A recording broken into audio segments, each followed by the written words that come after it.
Então, pessoal, para chegar aqui foram 7 quilômetros por estrada de terra e 1 quilômetro de asfalto.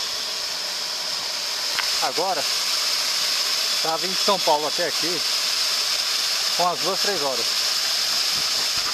Vou mostrar que a água é transparente.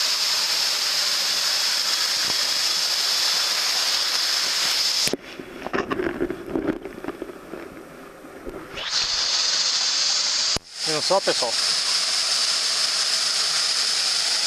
Aguarda que eu estarei agendando